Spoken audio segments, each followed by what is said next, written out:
मेरे घर में 2 बेटे हैं। क्या है मेरे घर में? जम के बोलो, 2 बेटे हैं। वाह। और तेरे यहां तो के भगवान की कृपा है, मेरे घर में ये 2 मेरी बेटी है। किए देखिए।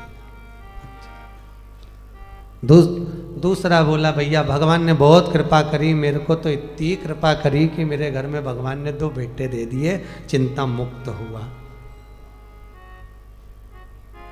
दूसरा जो खड़ा था उसकी आंख में आंसू भर गए, मेरे घर में 2 बेटियां हैं।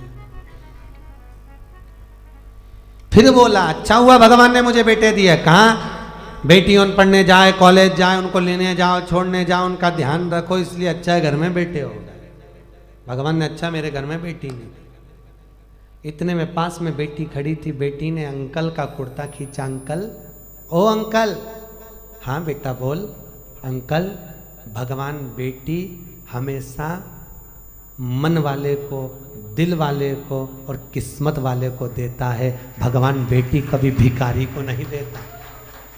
वो छोटी सी लड़की ने, छोटी सी बेटी ने अंकल का कुर्ता खींच कर दी, कहा कि भगवान बेटी हमेशा दिल वाले को, किस्मत वाले को, भाग्य वाले को देता है, भिखारी को नहीं देता। जिसका मन ही नहीं है दान देने का, जो बहन तक को तो कभी 1 रुपया निकाल के नहीं दे, कभी ननन तक को अठन्नी नहीं दे, भगवान ऐसे के घर में क्या छोरी देगा? क्या देगा? भगवान बेटी उसको देता है जिसका मन बड़ा। बेटी आ रही है, देव भाग्य से। और बेटी अपनी किस्मत। एक बार स्वामी विवेकानंद वैष्णो देवी की सीढ़ियां चढ़ रहे थे, एक किसान कंधे पर अपनी बेटी को लेकर जा रहा था, दूसरी बेटी का हाथ पकड़ के जा रहा था। स्वामी विवेकानंद ने कहा बाबा कहाँ जा रहे हो? ऊपर दर्शन करने। तुम्हारे को तुम्हारी बेटी का बोझा लग रहा होगा, लाओ मैं तुम्हारी बेटी को अपने कंधे पर बिठा लेता हूँ, ऊपर जगदम्बा के मंदिर में दे दूंगा, माँ देवी के मंदिर में दे दूंगा। इतने में किसान ने कहा स्वामी विवेकानंद जी, बेटी बाप के कंधे पर बोझा नहीं होती, बेटी जब तक कंधे पर रहती है तो बाप के बोझ को भी हल्का कर देती है, वो बेटियां हुआ करती हैं। बेटी बाप पर बोझा नहीं है। जिस बाप को बेटी बोझा लगे वो बाप नहीं हो सकता। किस्मत वाले हैं। एक बार बेटा अपने माँ बाप को दुखी देख लेगा, पर बेटी कभी अपने माँ बाप को दुखी नहीं देख सकती। थोड़ा सा भी दुख आता है ना तो बेटी कह देती मम्मी अगर तुम्हें यहाँ पर नहीं अच्छा लग रहा तो मेरे पास चलो, मेरे साथ रहना, मेरे पास में रहना, क्यों चिंता करती हो, चलो मेरे साथ में। वह बेटी होती है। जब तक घर में रहती है ना, कल आप लोग सुनेंगे पार्वती जी की विदाई, जब तक घर में रहती है चहकती रहती है, और जिस दिन चली जाती है तो तुम भी उसका मुंह देखने के लिए तरस जाते हो। बेटियां होती ही ऐसी हैं। बेटी का जीवन होता ही ऐसा है।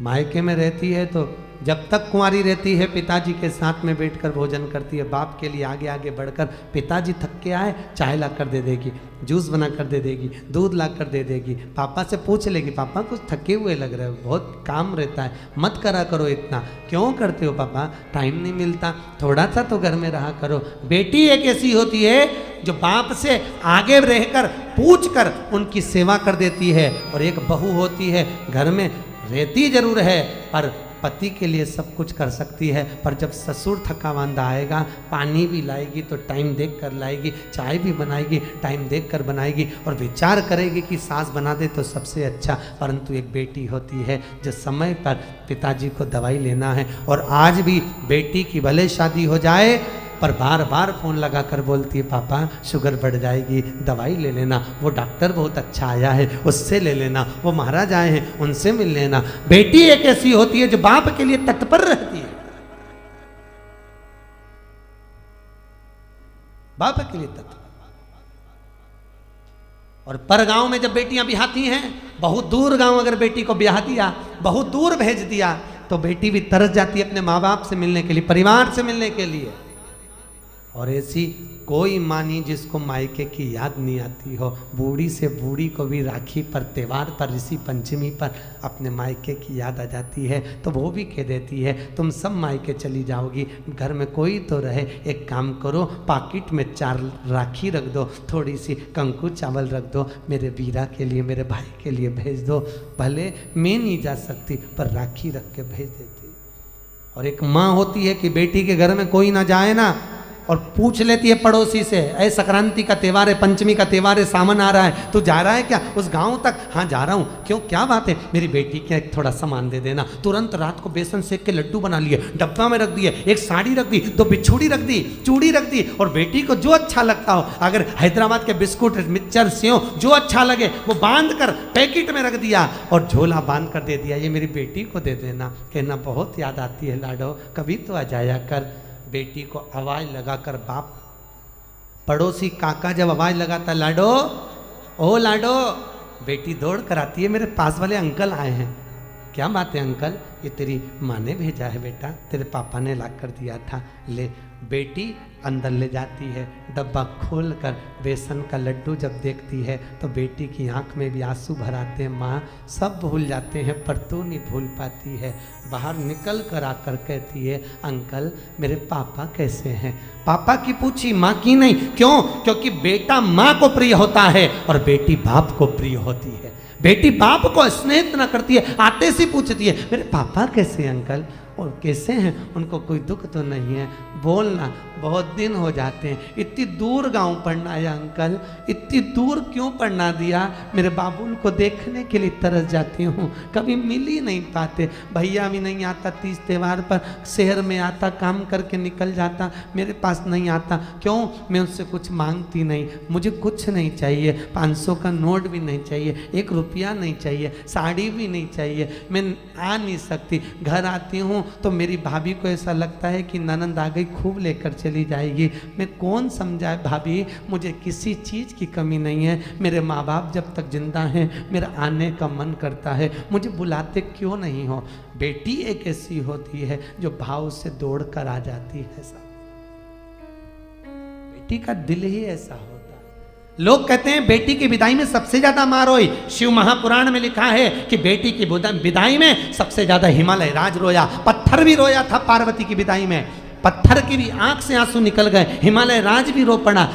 जानकी जी विदा हुए तो दशरथ जी जनक जी रो पड़े। बेटी की विदाई में जितनी माँ नहीं रोती उससे ज्यादा बाप रोता है। वो भी कह देता है इसको जो अच्छा लगे ना इसकी विदाई में दे दे, अच्छी अच्छी साड़ी दे दे, अटैची दे दे, देख ले जो चीज़ की कमी हो ना वो दे दे। पर आगे आकर कभी भी बाप रोता हुआ नहीं दिखता। दरवाजे के पीछे बेटी जब विदा होती है पीछे खड़ा हो जाता है, जा रही है, मैं कैसे विदा करूँगा इसको आगे से आगे कॉलेज ले जाना, स्कूल ले जाना, दुकान बंद कर करके चले जाता, ट्यूशन छोड़ कर आता। आज वही बेटी चली जाए, कहाँ देखने को मिलती। बेटी का जीवन बड़ा विचित्र है।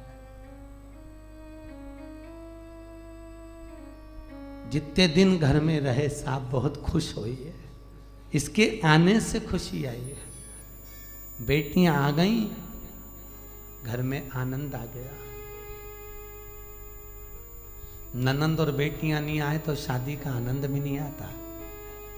इनके आने से कुछ नहीं दे पर आ जा। क्या मांग रही हैं तुमसे? नहीं तो एक जायदाद के हिस्सेदार ये भी है, जिस दिन खड़ी हो गई ना अदालत में पसीने छुड़वा देगी, पूरे फ्लैट का हिस्सा लेकर जाएगी। कम नहीं, बेटियां होती ही ऐसी। क्या मांगा दक्ष प्रजापति? हे जगदम्बा, हे जगतजननी, हे अम्बा, हे भवानी, मेरे घर में बेटी हो जाए। जगदम्बा खुद बोली, दुर्गा खुद बोली तुम्हारे घर में पहले से तो इतनी बेटियां, इतनी बेटी का करोगे क्या? जगदम्बा ने जब बोला, दक्ष प्रजापति कहते हैं जितने बेटों से सुख नहीं है साहब, बेटी का मुख देखकर सुख मिल जाता है, इसलिए मुझे बेटियां चाहिए। मेरे घर में ए जगजननी तुम प्रकट हो जाओ, ये मेरे घर में तुम आ जाओ। दक्ष प्रजापति ने जब कहा माँ तुम मेरे घर में आ जाओ, तुम मेरी बेटी बन जाओ, मेरी बेटी अगर घर में होगी तो मुझे सुख मिलेगा, मुझे आनंद मिलेगा। श्री शिवाय नमस्तुभ्यं, श्री शिवाय नमस्तुभ्यं।